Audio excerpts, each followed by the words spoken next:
Welcome and good afternoon. This is Commish Orr, and I'm here to just give you a little update on Baseball Maelstrom. Um, I've because I've been spending some time doing some other prep for some other videos. I have my playing has actually slowed down a little bit, but I plan to pick that back up here and get more into a regular rhythm of playing out my season here. Um, So there are only 4 games since my last stories from the Maelstrom, which is one day in the league. That was April 18th is the league date. And but I just wanted to kind of recap some stories and talk about some interesting things that have happened in the league just this day, and then kind of reflecting back. Um, I guess the first thing to note is that Boston, who seemed to be doing very well. They were 10-3 at one point. Have kind of fallen into a losing streak. They've lost their last 4 games. Meanwhile, Detroit, who was, I think, at one time in the bottom of the American League, has won 5 straight. So to tie Boston at the top of the standings in the American League, and so Boston's really been struggling to get score runs lately. And I think one of those reasons, or I guess I don't know if it's the reason or if this is just another symptom of their overall uh, offensive drought, has been Ted Williams has really been struggling. He's kind of in a slump right now. If we look, we see he's still hitting over 400. He's hitting 403, which is pretty good, but he hasn't had a hit in his last 4 games, which has brought his average down. And him being in the heart of the order hasn't allowed as many runners there to score. So, in fact, if we go to the overall leaders, the overall batting leaders, we find that there's a new leader for batting average in the league, and that is Robin Yount. Robin Yount is hitting 408. Um, Ted still leading in slugging and on base, and tied for the lead in home runs still, and runs scored and RBI. So he's still leading in many of the categories despite his slump, which just shows you how hot he was prior to that. But Robin Yount is now in the lead for batting average with 408 average. In fact, a lot of that is due to the fact that Robin has a 13-game hitting streak going right now, dating back to his hitless game on April 4th of the season. So here it is, April 18th, 13 straight games he's gotten a hit, and because of that, he's raised his average to 408. Pretty cool. Pretty cool to follow. A couple of other stories of note is the St. Louis Wizards are 15-2. They seem at the moment to be the unstoppable team to beat. In fact, they're the only ones with a winning record in the National League. Still pretty early in the season. That could change. But if we look at the stats for the National League, we find that, much like I reported on in the last video, they are well ahead in batting average and slugging and on base percentage compared to the other teams in the National League. Likewise, they are well ahead of the other teams in the National League in pitching as well, with a team ERA of 2.1, and the next closest is the LA Dynamos with a ERA of 3.50. So combine those two, and you get a team that is 15-2. In fact, if we look at the team, St. Louis Wizards. And we just look at their games. Look at their schedule here. And scroll down to the most recent game. We can see that on April 18th, they beat Houston 12-4. Prior to that, they beat them 5-4. That was a close game that came down to the last inning, 14-2, 5-0. So they've just been dominating. What else is there to say? It's been dominating. It'd be interesting to see if anybody can catch them. A couple of other items of note from around the league. If we take a look at some of the actual games this week, we see Chicago Docks topped the LA Dynamos, winning their second straight in that series. And if we go to the copy of the score sheet here, we can see that this one was pretty dramatic. Chicago had a come-from-behind win, taking advantage of a blown save by Trevor Hoffman in the 8th inning. And a lot of it due to sloppy play by the LA defense. There were 2 unearned runs in the first, thanks to Frank Robinson misplaying a ball, and that led to 2 runs in the first. And then in the 8th, Hoffman, I don't know if I want to say he struggled, but he Albert Pujols grounded out to second to lead off the inning. Troy Tulowitzki walked. Buster Posey singled. Jeff Kent struck out, so there were 2 outs at that point. But then Todd Helton drew a walk to load the bases. And then Pete Rose came up and hit one down the line. It was actually in a payoff pitch. It was a defense check against Eddie Matthews, playing third base for the Dynamos. And Matthews' range is not that great. And so better fielder may have ended the inning there, but he wasn't able to get to stop it from bouncing past him and down the line into the corner. And that scored 2 runs to put the Docks up 6-5. Billy Wagner picked up his 6th save of the season.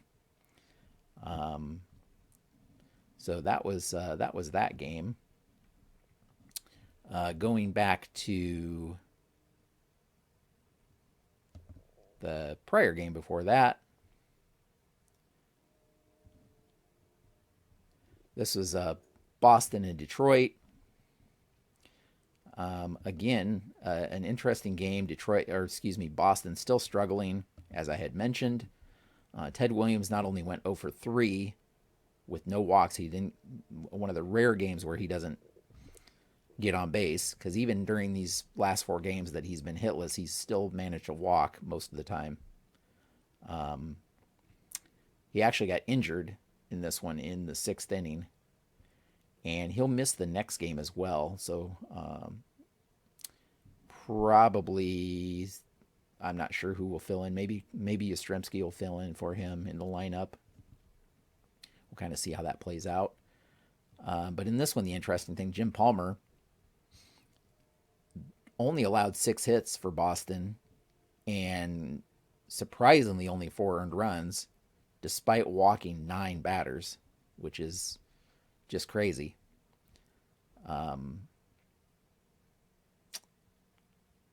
So that really, aside from those walks, all of those walks, Boston probably could have won this one, but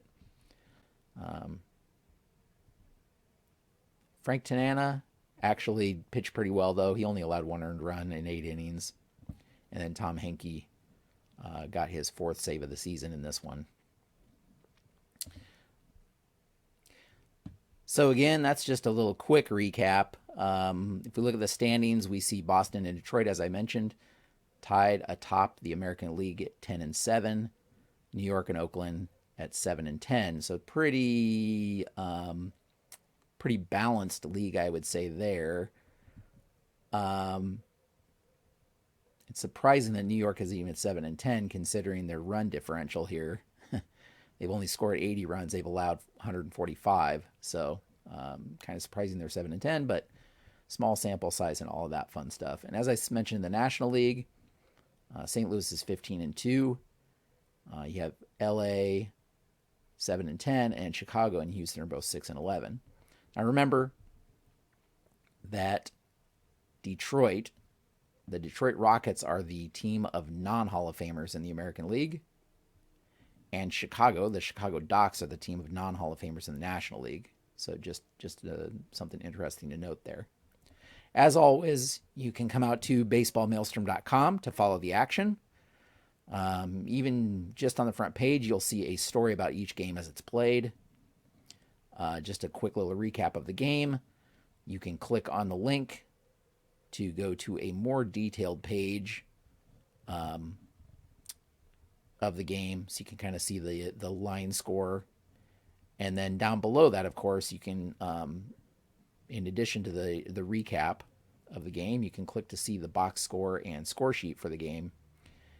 And then if you're interested, you can click on past meetings to see how these teams have fared against each other so far this season. And as always, you can click on the stats page if you want to get to the league stats. There's quite a bit here to look at. This is the standings, but you can click on any team to go to that team's individual stats. You can click on leaders to go to the and then pick if you want just team leaders or you want the leaders for the league or the American or National League. You can click on that. And then within each team, you can also click on either team highs and lows or player highs to see a breakdown of the leaders or streaks and that kind of thing for that team. You can also get information on how they do against each opponent. So that's interesting as well. Just a lot of information there. Again, I'm using ball score and ball stat to compile that information. And then I'm using a web theme that allows me that I've kind of put together. I took the theme as a template and have put together this so that it's easy to update as the league progresses and the season progresses. If you're wondering, there is going to be an all-star break halfway into the season. I'm playing a 54-game season just to keep it manageable so that I can actually hope to come to a conclusion at some time. But so about halfway in, there will be an all-star break where I plan to have all-star teams. So be looking for that. I'll probably ask for input on who the all-star starters should be for the American and National League. And of course, there will be a World Series at the end. My guess is there won't be any real playoffs since there's only 4 teams in each league. There will just be the top team in each league heading to the World Series in a best-of-7 series, most likely, unless I change my mind. In any event, other videos that I'm doing, you can check out my recent video where I analyze bunts in a real Major League Baseball in 2022, which I think is interesting if you're a tabletop gamer, to see the actual breakdown of bunts, when they happen, what the results are, that kind of thing. Because I know with many games, many tabletop games, there's some interpretation or some judgment call on some of the plays that you roll, and so I think having some knowledge of the real statistics and real distribution of stuff can actually help you make decisions that are more realistic in terms of how current Major League Baseball operates. Next videos in the series will be analyzing distribution of ground balls and that kind of thing. So if you've made it this far in the video and you have a preference on how you'd like to see those videos, the 2 ways that I have of breaking it down are either I can do a video by each position, meaning I'd do a video on plays hit to second base with different runners on base situation and out situations. but just like each video would be focused on a specific fielder. Or I could do videos based on the runner on base situation. So I'd have a video with a runner on first only, and what does a ball hit to second? How often do they turn double plays? How often do they get the lead runner at second? What about a ball hit to short? What about a ball hit to third? And so on. But it would be based on the runner situation rather than by fielder necessarily. The video itself would be. So if you have any input on that, leave that down in the comments. As always, feel free to comment on anything you find interesting. I appreciate you watching the video and following the league. If this is the kind of content you enjoy, keep watching for more. Click the like button. That helps actually more people see it, I believe. Subscribe if this is the type of content that you'd like to see. I know it's a fairly small subset of the hobby out there that are interested in this kind of thing, but feel free to subscribe if you're interested in more. I do a variety of videos and that kind of thing on Tabletop, and some analysis and that kind of thing, as well as my solo league here. With all that said, thanks again for watching, and until next time, have a great evening.